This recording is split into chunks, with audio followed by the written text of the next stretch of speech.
Shalom jemaat yang terkasih, tanpa terasa kita telah berada di minggu terakhir di bulan Mei. Saya percaya bahwa rahmat Tuhan selalu baru setiap hari bagi kita anak-anaknya. Apabila saudara memiliki permohonan doa dan rindu untuk didoakan, serta membutuhkan pelayanan konseling, baptisan, pemberkatan nikah, kedukaan, dan rindu bergabung dalam komunitas rukun, saudara dapat menghubungi layanan hotline GBI Philadelphia Blessing Family melalui chat di nomor WhatsApp berikut ini. Tim profetik dan para hamba Tuhan akan berdoa dan melayani Bapak Ibu Saudara. Memberi persembahan merupakan bentuk ketaatan kita kepada Tuhan. Bapak Ibu Saudara dapat menabur bagi pekerjaan Tuhan dengan melakukan transfer bank melalui mobile banking atau internet banking ke nomor rekening berikut ini. Gereja kita juga menyediakan komunitas bagi generasi muda, yaitu kids, teens, youth, dan profesional. Dapatkan info selengkapnya melalui akun sosial media berikut ini.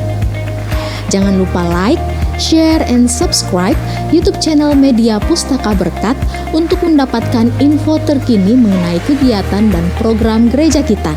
Selamat beribadah, Tuhan Yesus memberkati.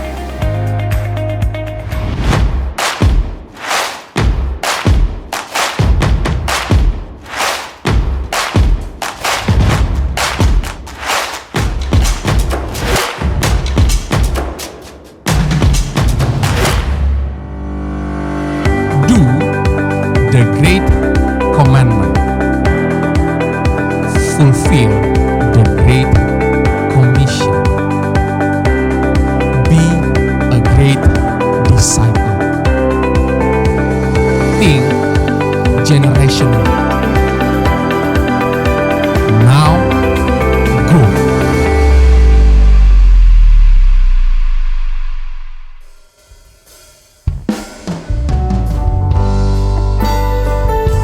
Kami rindu menikmati bait-Mu Tuhan. Kami mau memandang wajah-Mu. Kami merindukan hadirat-Mu lebih dari segala-galanya. Terima kasih Tuhan Yesus.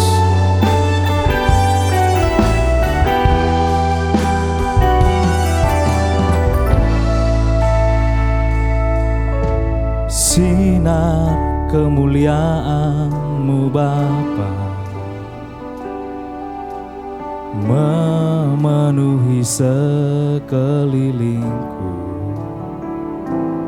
Ku rasakan hadirat-Mu, Kau tenggelamkan jiwaku. Ku ingin tetap tinggal bersama-Mu. Ku ingin tetap di sini, menikmati bait-Mu. Ku ingin tetap di sini dan memandang indah wajah-Mu. Mari pandang Tuhan lebih lagi. Terima kasih Tuhan Yesus.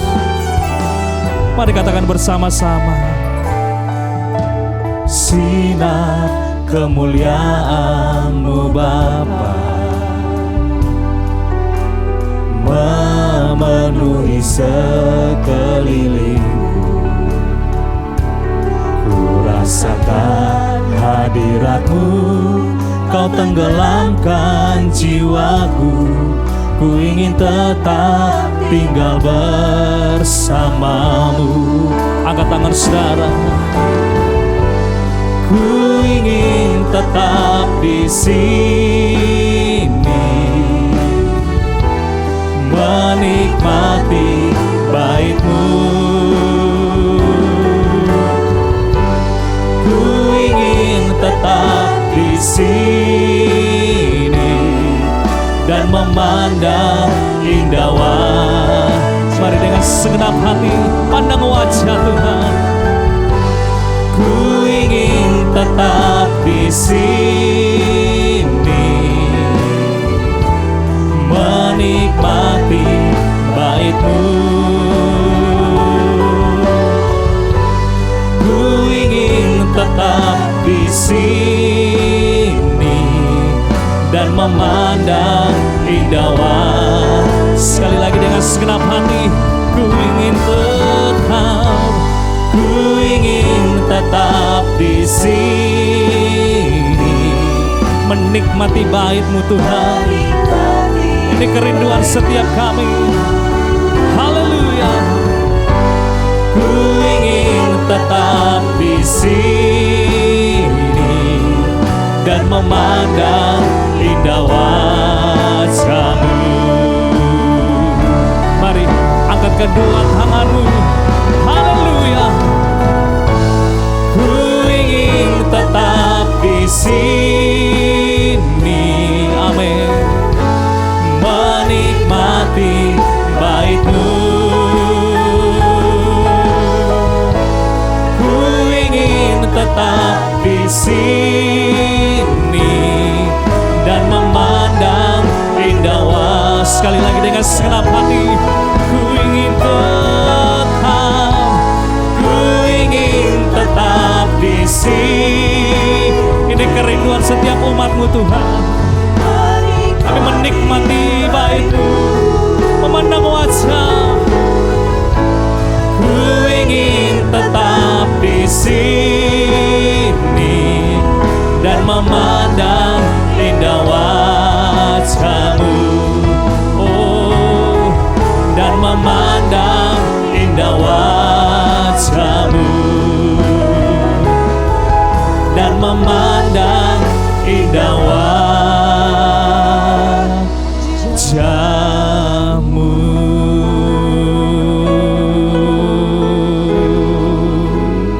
Engkau yang berada di rumah, mari kita kasih tepuk tangan dan sorak-sorak yang paling dahsyat, yang paling meriah, yang terbaik bagi Tuhan kita, Allah yang perkasa. Mari bersama-sama buka kedua tangan kita, tengahkan wajah dan pandang-Mu Tuhan. Sembah Yesus Tuhan. Haleluya.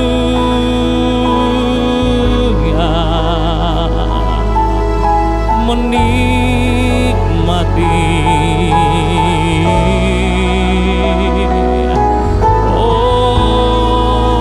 bait-Mu,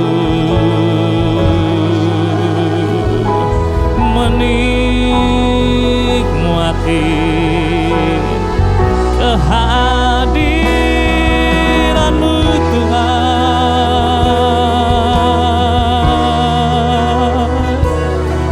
Oh, oh,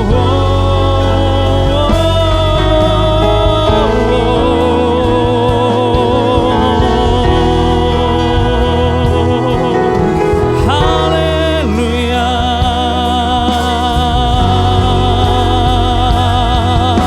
Segala puji hormat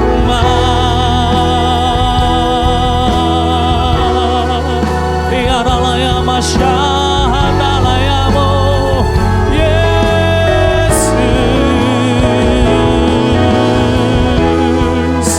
Sembah syukur hanya bagi-Mu, hanya untuk-Mu Yesus. Mari bersama-sama kita bangkit berdiri, Bapak Ibu Saudara. Engkau yang berada di rumah, mari sekali lagi sembah Dia. Haleluya. Iyanalaya basyahandalaya masih. Oh,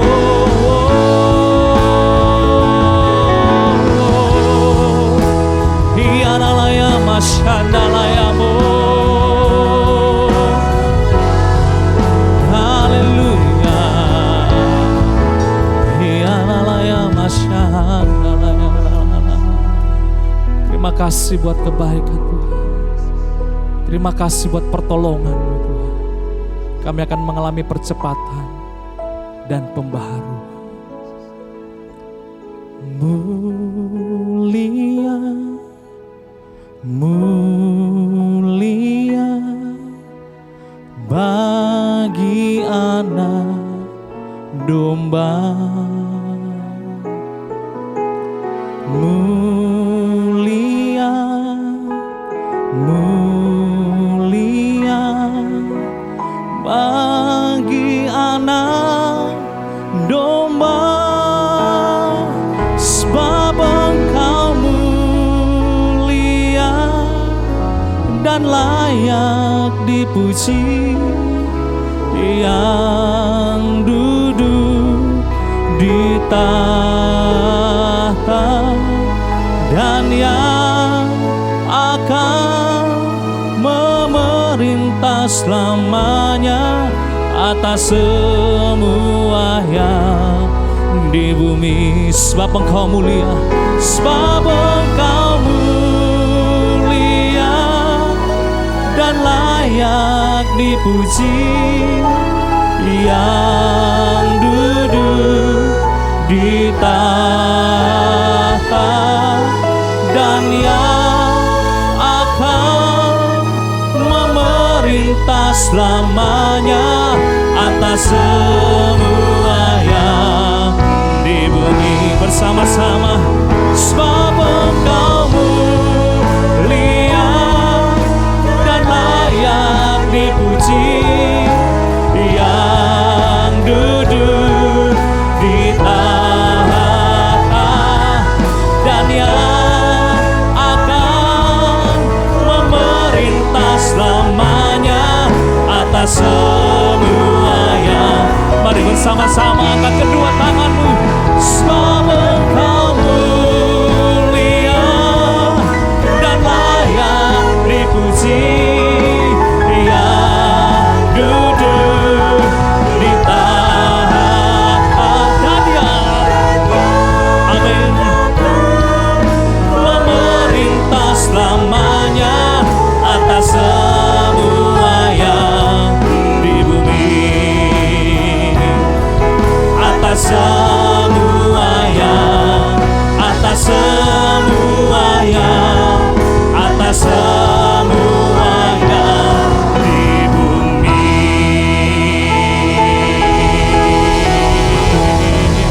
Mari kita berikan sorak-sorai tepuk tangan, serukan. Mari dengan sukacita bersama-sama dengan suara keras serukan amin. Tepuk tangan dan sorak-sorai dan dahsyat meriah bagi Tuhan kita Allah yang perkasa. Haleluya.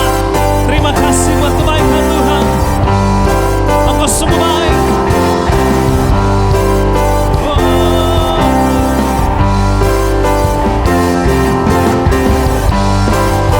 Pengorbananmu Tuhan, terima kasih. Mari dengan sukacita bersama-sama. Pengorbananmu bagiku, pengampunanmu lepaskan ku, dan ku terkagum. Oleh darahmu ku hidup, kasih karuniamu memberiku kekuatan di setiap waktu. Semakin tinggi Kau bawa hidupku, mengatasi segalanya. Tak lagi ku hidup dalam tuduhan, anugerah bebaskanku. Mari kita putar bersama-sama. Serukan pengorbananmu bagiku, pengampunanmu lepaskan ku, dan ku terkagum. Oleh darahmu ku hidup, kasih karuniamu memberiku kekuatan di setiap waktu. Semakin tinggi Kau bawa hidupku, mengatasi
Bapak Ibu Saudara bisa duduk kembali tetap dalam hadirat Tuhan. Terima kasih Tuhan Yesus. Hari-hari yang kami lewati bersama dengan Tuhan Yesus, kami mengalami mujizat-Mu Tuhan. Terima kasih Tuhan Yesus. Oh sungguh baik Tuhan.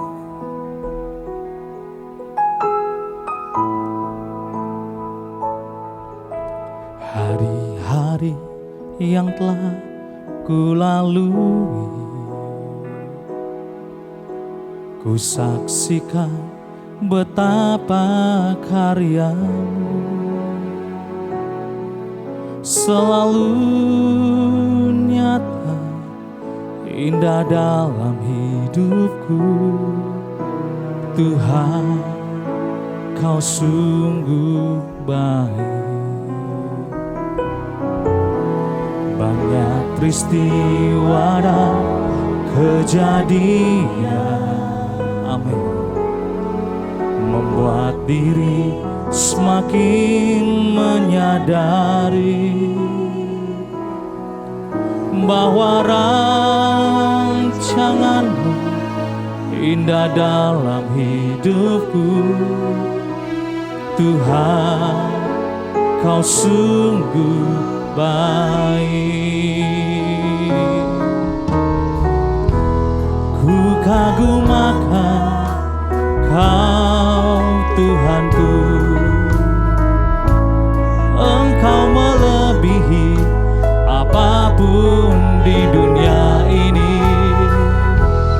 Takkan ku berhenti untuk selalu memuji-Mu.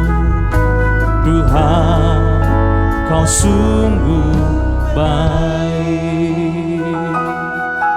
Seridu, mari yang wanita naikkan pujian ini.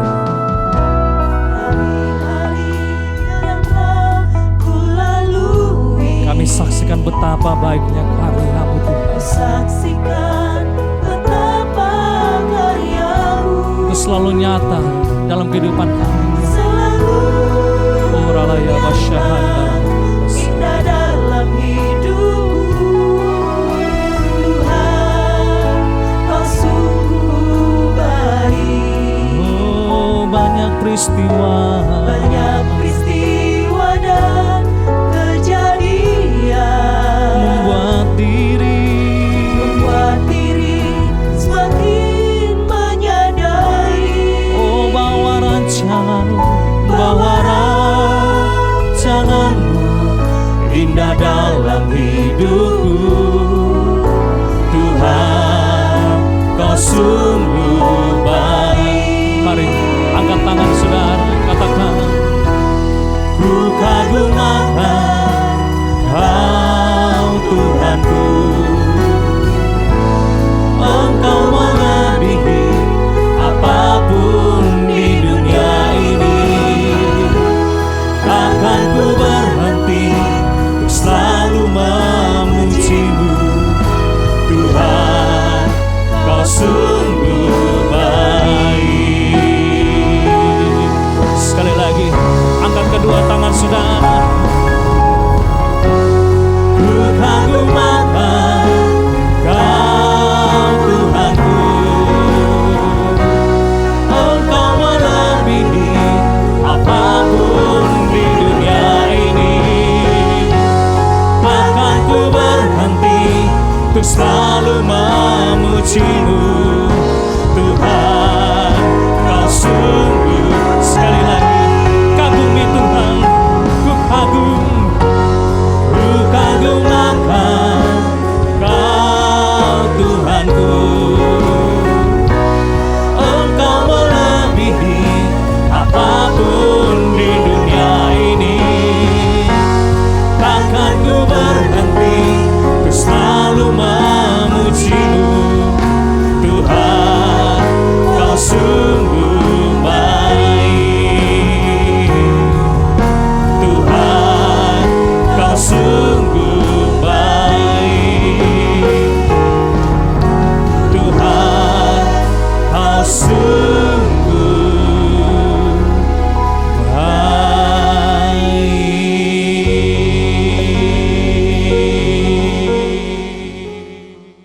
Saya sungguh bersyukur bisa kembali melayani Bapak Ibu Saudara lewat kebaktian online GBI, Jemaat Philadelphia dimanapun Anda berada.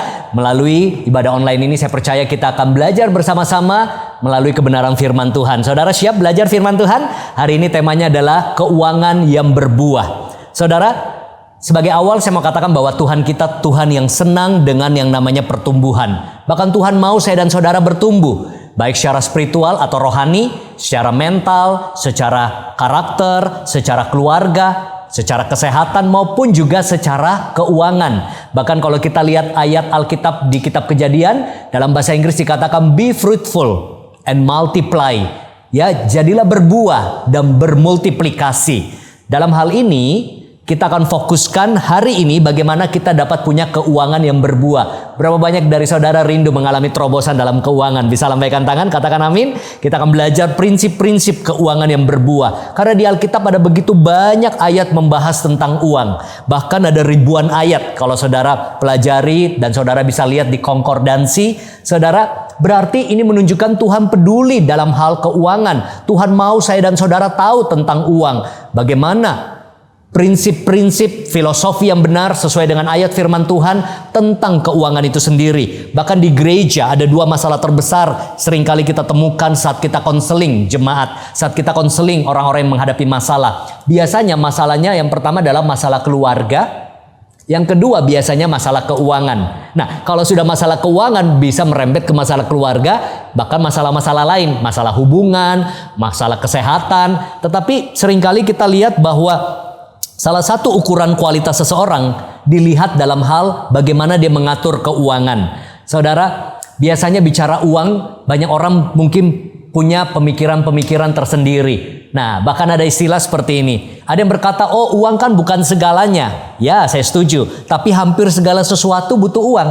Ada yang berkata, uang gak bisa dibawa mati. Benar, uang gak dibawa mati. Tapi ada banyak orang rasanya mau mati karena tidak ada uang. Ada yang berkata uang kan gak bisa beli cinta. Tapi bukankah cinta lebih indah kalau ada uangnya? Ada yang bilang oh uang gak bisa beli tidur nyenyak. Benar. Tapi tidak ada uang pun banyak orang gak bisa tidur nyenyak. Ada yang bilang uang gak bisa beli kesehatan. Benar. Tapi untuk sehat pun diperlukan uang seringkali dengan makanan sehat, pola hidup sehat, suplemen. Ada yang bilang uang gak bisa beli kebijaksanaan. Benar. Tapi untuk dapat ilmu seringkali diperlukan uang. Edukasi, pendidikan formal, informal. Ada yang bilang uang akar segala kejahatan. Bukannya tidak ada uang membuat banyak kejahatan terjadi. Apa maksudnya saya sampaikan hal ini? Artinya kita perlu mengerti prinsip pengelolaan uang yang benar. Yang dilandasi firman Tuhan. Agar kita tidak jatuh dalam cinta akan uang. Kita tidak menyimpang dari iman dan menyiksa diri kita dengan berbagai duka, kata firman Tuhan. Supaya kita tidak diperbudak uang. Kita tidak menyalahgunakan uang. Ataupun juga jangan sampai kita kesusahan dalam hal keuangan.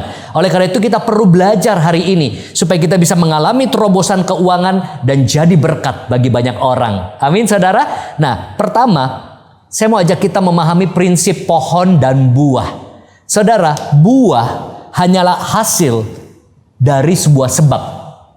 Benih yang ditabur, diolah, diairi, dipupuk, mulai berakar, bertumbuh, itulah sebuah proses sampai daun-daunnya bermunculan, sampai terjadi yang namanya buah dalam sebuah pohon.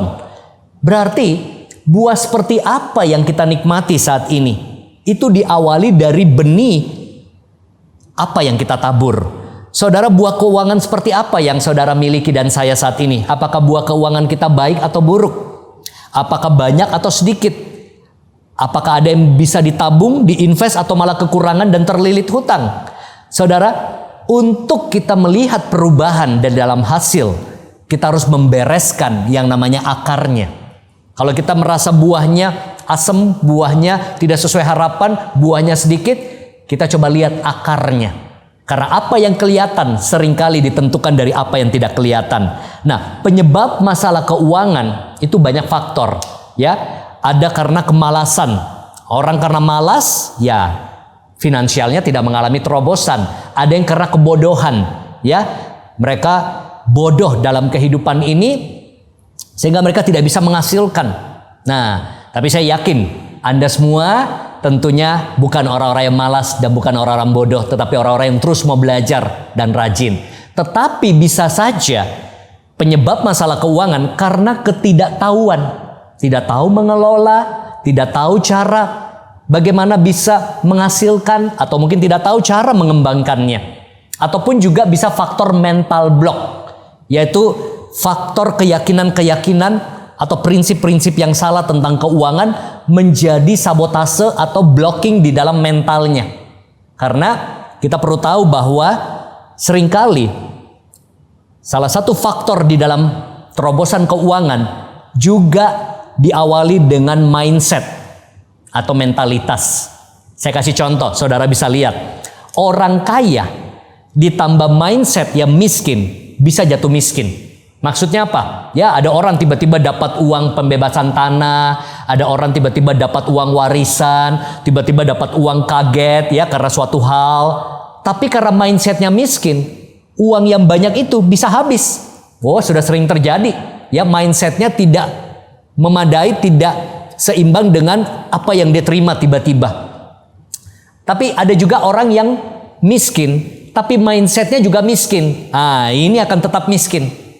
Ada juga orang yang kaya, mindsetnya juga kaya, ini akan makin kaya. Tapi ada juga orang miskin, tapi mindsetnya kaya, mindsetnya berkelimpahan, mindsetnya benar, dia akan bakal kaya. Nah, siapa nih yang akan bakal kaya di sini ya?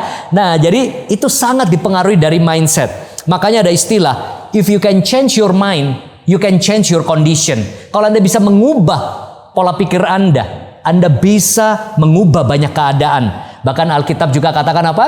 Anggur yang baru harus ditampung dalam kirbat wadah yang baru. Seringkali kenapa berkat Tuhan mengalir dan akhirnya terbuang sia-sia? Karena kita tidak punya wadah yang siap. Diri kita nggak siap menerima berkat Tuhan. Sehingga berkat yang kita terima kelihatannya tidak bisa kita nikmati, dan banyak yang kok berapapun yang saya hasilkan kok kayaknya habis ya. Nah, saudara, ini yang saya alami.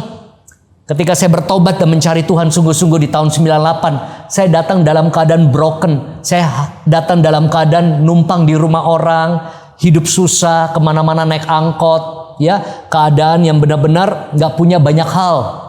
Tetapi karena saya bertumbuh di dalam gereja lokal, bertumbuh di dalam prinsip-prinsip firman, bertumbuh dengan mindset-mindset yang terus saya kembangkan hari demi hari, saya bersyukur bukan cuma terobosan rohani yang saya alami, tapi juga terobosan dalam keuangan dan berbagai aspek hidup yang lain. Ternyata ketika kita mengalami terobosan secara rohani, itu bisa membawa juga terobosan di dalam aspek lain, yaitu mentalitas kita. Pikiran kita harus terus dibaharui sehingga kita bisa lihat realitas dan fasilitas yang kita nikmati menjadi berbeda. Saudara, saya akan bagikan 4 prinsip keuangan yang berbuah. Yang pertama adalah prinsip menghasilkan. Saudara perlu pahami bahwa uang itu sebenarnya ada di mana-mana. Cuma hanya seringkali bukan di dompet saya atau saudara ya. Uang itu ada di mana-mana. Nah, masalahnya ada di dompetmu atau tidak? Ya, tugas kita bagaimana menghasilkan uang dari uang yang ada di mana-mana itu berpindah kepada dompet kita, kepada laci kita, kepada kas atau mungkin cash flow kita, ya, kepada mungkin menjadi aset kita. Nah, makanya kita perlu tahu bahwa sebuah peluang kadang-kadang kalau kita bisa responi dengan tepat, peluang itu bisa jadi uang, dan peluang itu ada di sekitar kita. Nanti kita akan belajar beberapa konsep dan pandangan yang semoga mencerahkan saudara. Saudara, kita bisa lihat juga bahwa makanya kita perlu tahu caranya menghasilkan uang. Uang itu bisa dihasilkan dengan pertukaran value. Nah, pahami dulu. Uang itu bisa dihasilkan dari pertukaran yang namanya nilai. Contoh, orang bekerja, dia menukar tenaganya, kemampuannya, pemikirannya, capeknya dengan gaji. Nah, atau orang punya usaha, ya, usaha yang dia lakukan, mengembangkan bisnis, mengembangkan tokonya, itu ditukar dengan pemasukan atau omset. Atau mungkin orang menjual produk atau jasa. Produk yang kita berikan itu adalah sebuah value yang akan ditukar dengan uang. Orang membeli itu. Atau jasa apa yang kita miliki. Jasanya kita berikan, kita mendapatkan uang. Terjadi pertukaran value. Kita memberikan value. Semakin tinggi value yang kita berikan, semakin besar nilai uang yang kita dapatkan. Ya, seorang karyawan yang bisa memberikan kontribusi yang besar, memajukan perusahaan, membawa keuntungan buat perusahaan, biasanya akan dinilai lebih tinggi. Makanya akan ada peringkat-peringkatnya, ya, dari seorang staff, supervisor, manager, managing director, dan lain sebagainya. Ataupun kita bisa lihat orang bisa dapat uang dari mana? Dari mungkin jadi reseller. Ya, barang-barang orang lain dia jual kembali atau jadi dropshipper, ya, istilah sekarang yang lagi tren, ya. Cuma kita aturkan antara orang yang membutuhkan dengan orang yang mensuplai barang itu langsung bisa dikirim ke orang yang membutuhkan. Atau mungkin lewat bisnis online. Atau Anda menjadi seorang agen asuransi, agen properti, ya, agen atau mungkin bisnis network marketing. Ya, ada orang juga mendapatkan uang menjadi seorang distributor, mendistribusikan produk-produk dari pabrik lain, ya, atau mungkin jadi makelar. Dari situ bisa jadi uang, mempertemukan penjual dan pembeli. Kita jadi orang tengah, dapat komisi. Dari situ bisa dapat penghasilan. Tapi ada juga orang-orang tertentu yang mendapatkan uang karena dia sudah pensiun, dia dapat tunjangan pensiun. Jadi apa yang dia lakukan selama masa kerja itu diperhitungkan value-nya, masa pensiun masih dapat uang pensiun, ya. Beberapa dunia institusi tertentu masih memberikan uang pensiun, ya, misalnya pegawai negeri atau pegawai perbankan, BUMN. Ada juga orang hidup dari apa? Bunga deposito, ya. Jadi dia sudah mengumpulkan uangnya dan dia dapat hasil dari depositonya masa tuanya. Ada juga dari uang kontrakan, dia punya value mengontrakkan rumahnya yang lebih, apartemennya yang lebih, dapat uang kontrakan. Ada juga yang dari passive income, royalty, ataupun juga kalau mahasiswa, anak sekolah dapat uang saku, ya, uang jajan. Ada juga orang dapat dari uang tunjangan. Intinya kita harus bisa menghasilkan uang. Kita juga bisa menghasilkan uang dengan konsep ini. Nah, ini sangat penting saudara perhatikan. Dari mana sih kita bisa menghasilkan uang? Solve the problem and fill the needs. Artinya apa? Di mana ada masalah dan kita bisa pecahkan, di situ ada uang. Di mana ada kebutuhan dan saudara bisa penuhi kebutuhan itu, di situ bisa jadi uang. Istilahnya apa? Saya ulang. Solve the problem, fill the needs. Jadilah pembawa solusi buat masalah, atau ada kebutuhan saudara penuhi. Saya kasih contoh, ya. Misalnya bengkel. Bengkel itu memecahkan masalah. Orang bermasalah, rusak motornya, mobilnya, saya punya laptop pernah rusak, dibawa ke teknisi, kita bayar, ya. Dia bisa pecahkan masalahnya, dia bisa utak-atik, ya. Baru saja sebelum saya khotbah ini, microwave saya rusak, ya. Kalau beli jutaan, saya perbaiki 300.000, diganti oleh teknisi. Ada bagian yang tertentu komponennya supaya bisa panas lagi, kita bayar 300.000. Pasti di situ terjadi jasanya dengan alatnya. Mungkin dia untung 100.000, 150.000. Karena apa? Dia bisa memecahkan masalah kami. Dokter, konsultan, desainer, ya, itu memecahkan masalah. Orang butuh solusi kesehatan, orang butuh solusi arsitektur, desain, atau mungkin konsultan pajak. Anda hadir menjawab masalah orang. Atau Anda mungkin jadi manajer di perusahaan. Perusahaan itu punya banyak tantangan, masalah. Anda menjadi manajer marketing, Anda menjadi manajer mungkin HRD, membantu ngurusin masalah-masalah personalia. Di situ menghasilkan uang. Jadi jadilah orang jangan takut dengan masalah, tetapi jadilah problem solver. Makanya saya suka bercanda, orang sukses, orang yang suka cari masalah, bukan bikin masalah. Ada masalah, kita bawa solusi. Ya, itu pun juga yang saya lakukan sebagai coach. Saya membantu perusahaan-perusahaan yang bermasalah di dalam hal marketing, penjualan, peningkatan sumber daya manusia. Kami hadir dalam program-program kami untuk membawa solusi dan kami dibayar untuk itu. Tetapi ada juga yang namanya needs, kebutuhan. Orang butuh hiburan, ya. Kita hadir dengan produk atau jasa yang berhubungan dengan entertainment, ya. Wah, orang terhibur, orang berani bayar. Wah, orang pengen makan enak, kita bisa hadir dengan kebutuhan-kebutuhan kuliner, cita rasa yang enak, masakan, bakery, catering, atau mungkin kue-kue yang sedap gitu, ya. Orang berani bayar. Orang pengen tampil cantik, mereka menggunakan jasa makeup artis.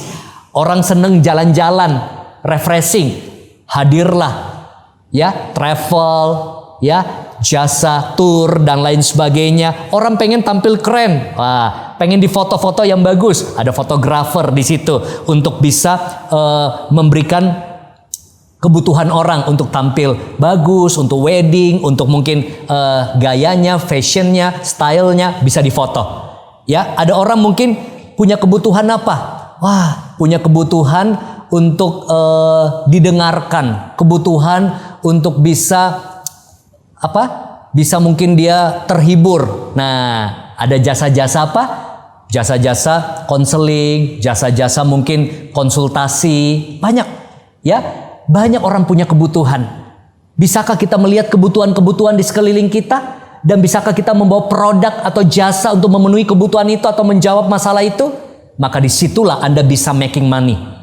Setiap kita dikasih kemampuan dari Tuhan, yaitu talenta, potensi, bakat, asah, agar punya nilai jual, punya nilai tambah. Anak-anak Tuhan, skill yang kita miliki itu harus unggul supaya kita bisa bersaing dengan dunia ini. Ulangan 8 ayat 18 berkata, tetapi haruslah engkau ingat kepada Tuhan Allahmu, sebab dialah yang memberikan kepadamu kekuatan untuk memperoleh kekayaan. Bahasa Inggrisnya keren.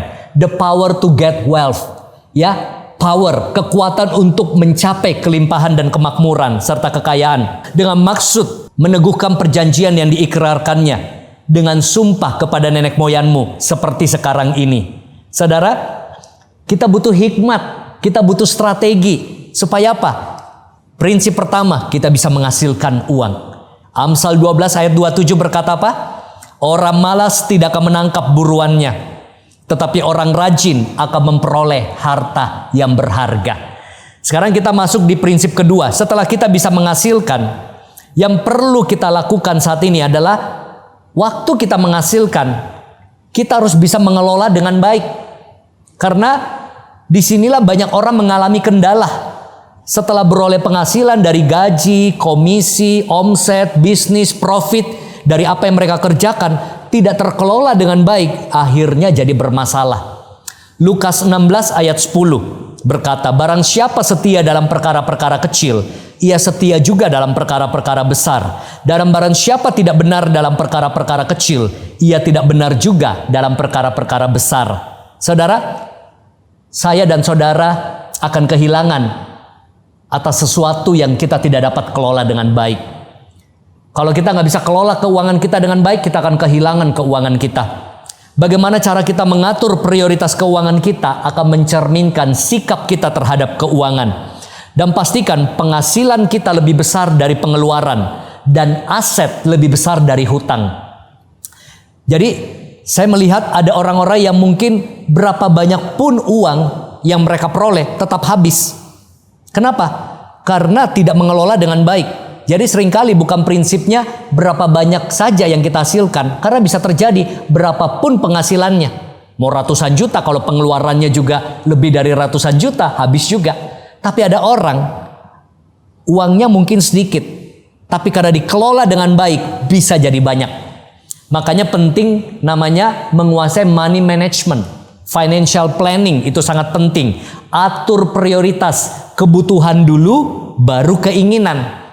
Contoh, makan itu kebutuhan, tapi makan di mana itu keinginan.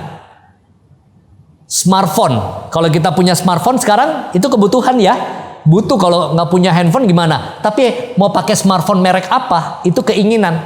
Baju itu kebutuhan. Tapi baju merek apa? Itu keinginan. Selalu utamakan dulu kebutuhan. Memang kalau ada kelebihan, kita bisa memenuhi keinginan kita. Makanya ada istilah, hidup itu murah sebenarnya. Yang mahal itu gengsi. Kata ilmu fisika, tekanan dan gaya itu berbanding lurus. Artinya banyak tekanan. Jadi kalau orang hidup kebanyakan gaya, berpotensi akan banyak tekanan hidup, ya. Karena apa? Terlalu banyak gayanya, akhirnya tekanan pengeluarannya, wah harus bayar kartu kredit, harus bayar cicilan. Nah, makanya kita perlu financial planning tadi saya katakan. Contoh sederhana, ketika ada penghasilan kita harus bisa melakukan posting and budgeting. Posting itu apa? Posting itu adalah ketika kita dapat uang, kita harus bisa posting, pilah-pilah. Yang mana uang untuk perpuluhan, kewajiban, bayar kontrakan, biaya hidup. Kita bisa sisihkan posting untuk keinginan, belanja, jalan-jalan, untuk asuransi, untuk dana darurat, ya, kita posting. Nah, setelah kita posting, kita harus punya anggaran atau budgeting. Oh, misalnya kayak perpuluhan kok sudah jelas 10%. Kita mau juga untuk menabur dari 90%, misalnya kita sisihkan 5% untuk menabur. Terus untuk pengeluaran rutin misalnya 40%. Belum lagi misalnya untuk jalan-jalan, untuk keinginan sekian persen atau sekian rupiah, itu ada budget, ya. Nah, jadi ketika ada anggaran, ketika kita mau beli barang, kita lihat budgetnya ada nggak? Oh, budgetnya belum cukup. Berarti kita simpan sampai budgetnya cukup. Jangan dipaksa semua. Oh, mau jalan-jalan udah pakai anggaran yang lain untuk menutupi biaya jalan-jalan kita. Akhirnya jadi bermasalah tentunya. Lukas 14 ayat 28 berkata apa? Sebab siapakah di antara kamu yang kalau mau mendirikan sebuah menara tidak duduk dahulu membuat anggaran biayanya, kalau cukup uangnya untuk menyelesaikan pekerjaan itu. Jadi Alkitab pun ajarkan mengenai anggaran biaya, kalau bahasa Inggrisnya budgeting. Ayo, kita sebagai orang Kristen, apakah kita masih melakukan budgeting? Saya pribadi sudah bertahun-tahun menuliskan anggaran saya untuk keluarga, untuk biaya ini, biaya itu, untuk pengeluaran ini, pengeluaran itu, dan saya punya catatannya. Setiap bulan saya punya catatan pengeluaran, budgeting dan posting. Dan ternyata itu menolong untuk punya keuangan yang lebih baik. Mulai dari hal-hal sederhana. Ya, yang ketiga, ada namanya prinsip mempertahankan. Jadi setelah kita menghasilkan, kita mulai mengelola, kita harus bisa mempertahankannya. Zaman dahulu prinsip ini berlaku ketika petani panen, mereka menggunakan lumbung, ya, jadi stok. Jadi setiap tuayan-tuayan panen itu mereka untuk mempertahankan hari esok, mereka sediakan lumbung. Nah, sama seperti dengan kisah Yusuf. Ya, Yusuf diberikan hikmat sama Tuhan. Mereka menyimpan di lumbung saat 7 tahun kelimpahan, mereka sudah menyisihkan. Ketika masuk 7 tahun kekeringan, ya, bangsa-bangsa Israel, orang-orang di sekeliling, negeri-negeri sekeliling kesusahan, kelaparan, krisis. Mereka datang ke bangsa Mesir karena dipimpin oleh Yusuf.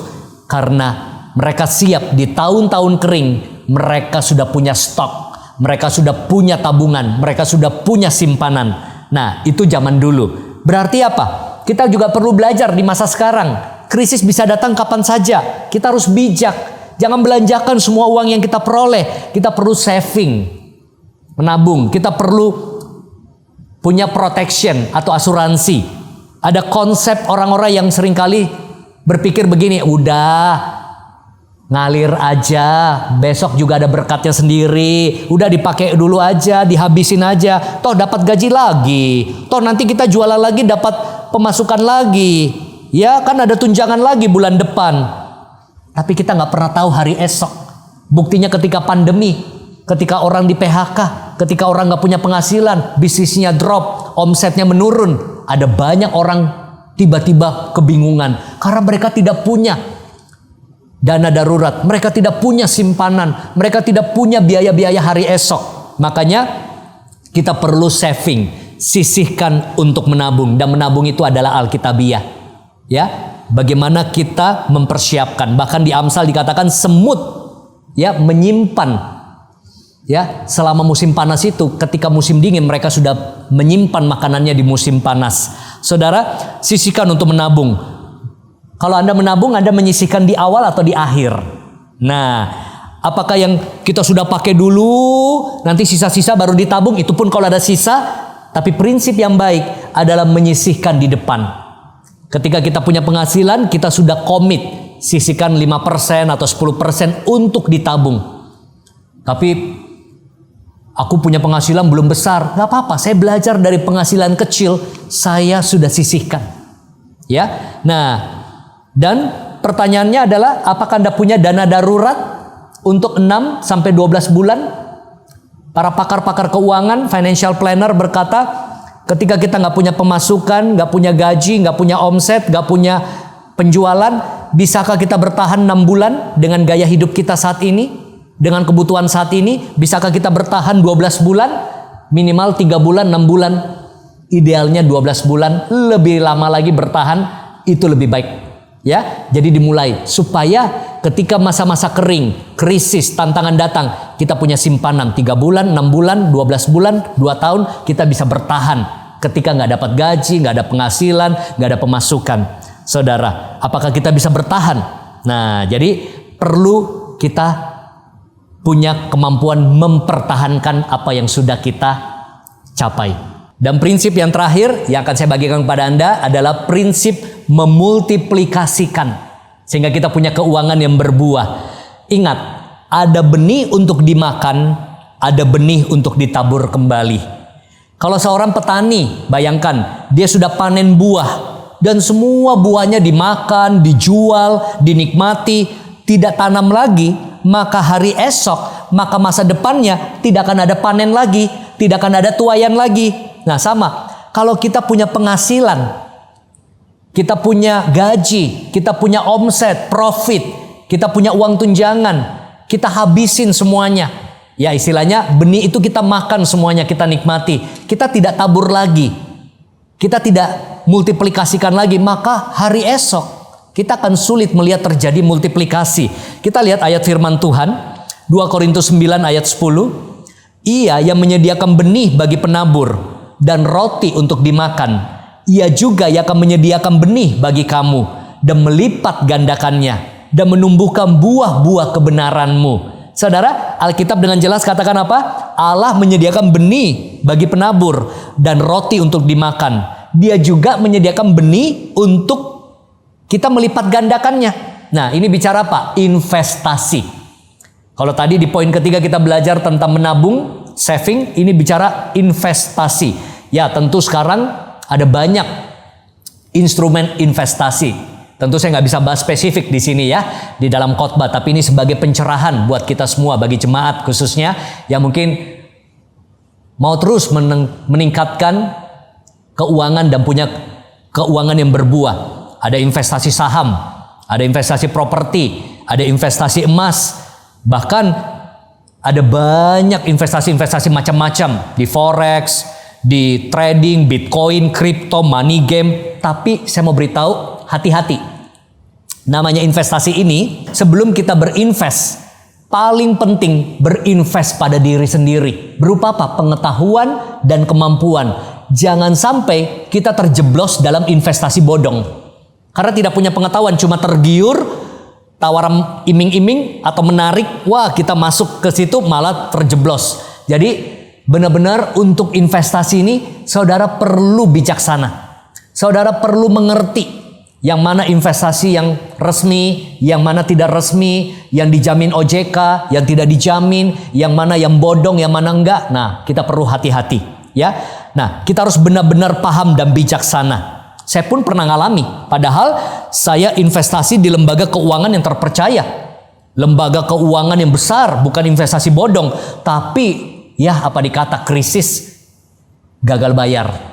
Investasi kami dan kurang lebih 8.000 korban depositonya gagal bayar. Dan ini masih dalam kasus pemulihan. Ya, semoga bisa kembali uang kami. Tapi itu pembelajaran besar buat saya. Nah, jadi setiap kita, apalagi yang gampang terpengaruh dengan money game, dengan investasi-investasi yang nggak jelas, ya, itu kita harus hati-hati. Nah, selain investing, kita juga harus punya benih yang ditabur dalam berupa giving. Nah, ini bicara investasi supranatural, seperti yang Alkitab katakan. Kita memberi, kita menabur mungkin pada gereja, pada hamba-hamba Tuhan, mendukung pelayanan, membangun rumah ibadah, yayasan sosial, orang-orang susah. Dan ini saya praktekkan puluhan tahun. Karena saya percaya dengan kekuatan dari memberi. Amsal 11 ayat 24. Ada yang menyebar harta tetapi bertambah kaya. Ada yang menghemat secara luar biasa, dalam arti pelit, namun tetap berkekurangan. Saudara, saya mengerti, saya bersyukur, saya paham prinsip ini. Bahkan sejak awal saya ikut Tuhan, saya membangun kebiasaan memberi. Saya memberi untuk gereja, saya memberi kepada hamba-hamba Tuhan, saya memberi untuk yayasan sosial, saya memberi pada keluarga, saya memberi pada orang-orang miskin, saya memberi untuk saluran-saluran misi. Dan saya melihat semakin saya memberi, saya nggak pernah lihat hidup saya berkekurangan. Puji Tuhan, bahkan di tengah-tengah kesulitan saya belajar memberi, di masa kering saya memberi, disitulah pintu-pintu baru Tuhan bukakan. Karena firman-Nya ya dan amin. Ya, saya ini orangnya kadang-kadang sangat hemat. Mau pergi makan aja nih, ini saya buka rahasia ya. Kadang-kadang saya tanya minuman yang refill apa?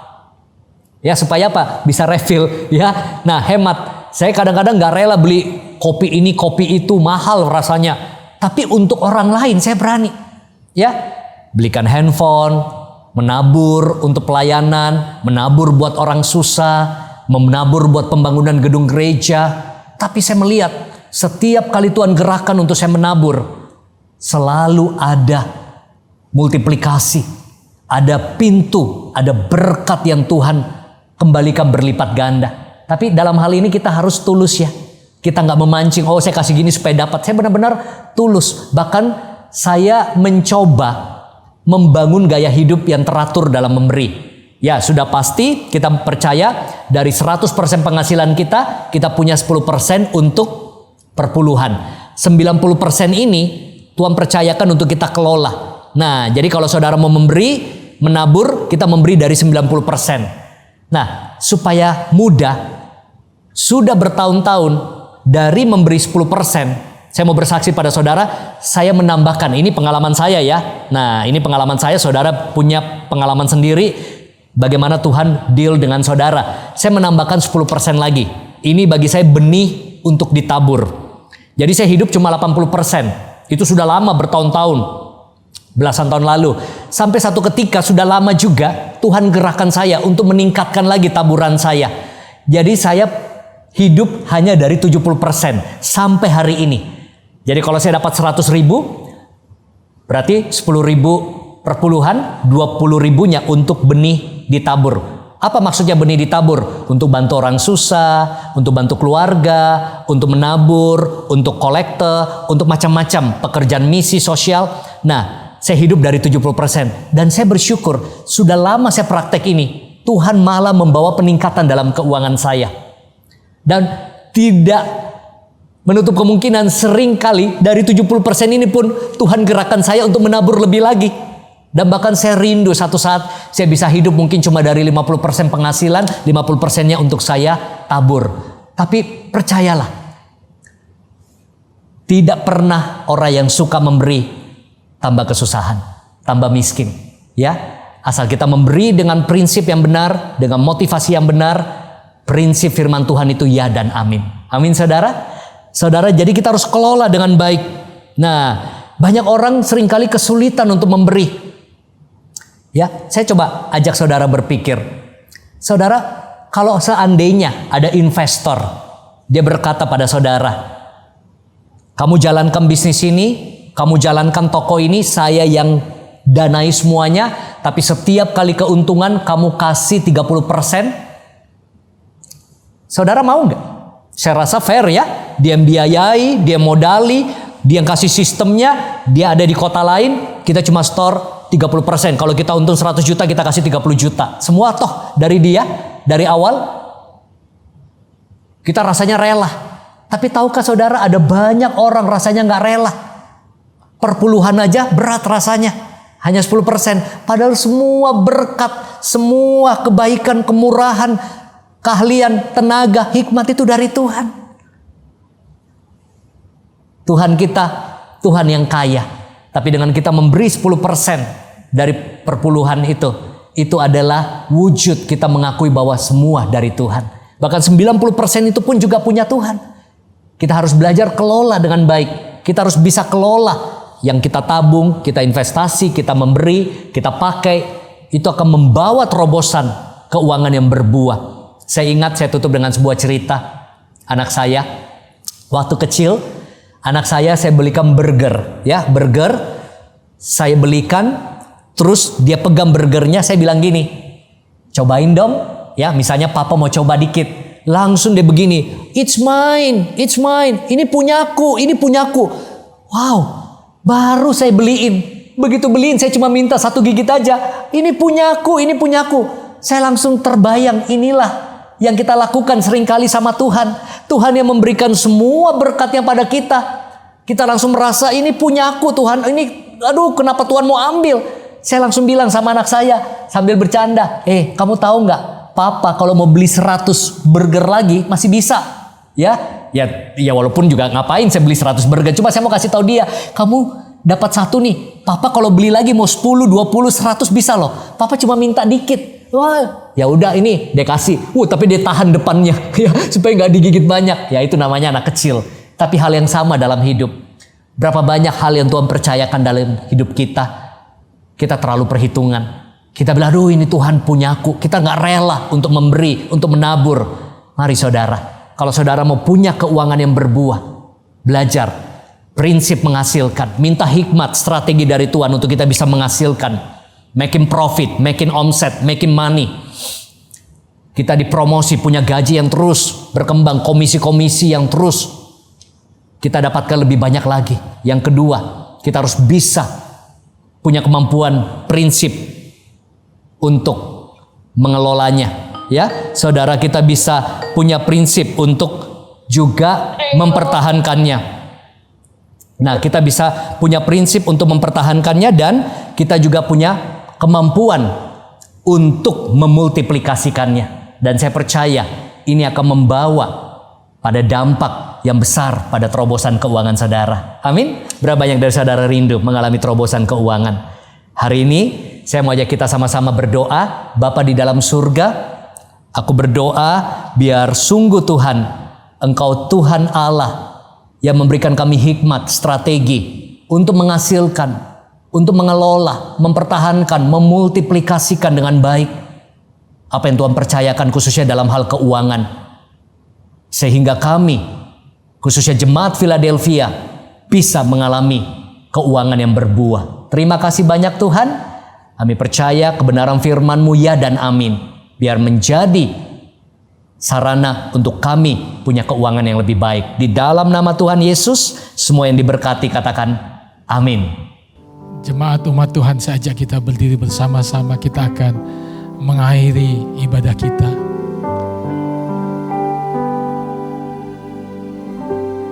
Kami memuji kebesaran-Mu, ajaib Tuhan, ajaib Tuhan. Kami memuji kebesaran-Mu, ajaib Tuhan, ajaib Tuhan, ajaib Tuhan, ajaib Tuhan, ajaib Tuhan. Bapak, terima kasih untuk hari ini. Kami percaya firman yang menjadi rema sehingga kami hidup dalam keberkatan, kasih anugerah daripada Tuhan. Terima kasih untuk hamba-Mu yang sudah menjadi saluran berkat bagi kami semua. Kami percaya kehidupan, pekerjaan, usaha, keuangan kami diberkati oleh Tuhan. Tuhan Yesus, hari ini Tuhan, hamba-Mu berdoa untuk seluruh umat Tuhan, seluruh jemaat Tuhan. Biar Tuhan memberikan kekuatan, kesehatan. Tuhan memberikan pemulihan demi pemulihan. Yang sakit Tuhan sembuhkan. Yang sedang dalam pergumulan hidup Tuhan memberikan kekuatan, bahkan jalan keluar. Tuhan memberikan apa yang menjadi doa-doa mereka tepat pada waktunya. bahkan pintu-pintu mujizat Tuhan bukakan.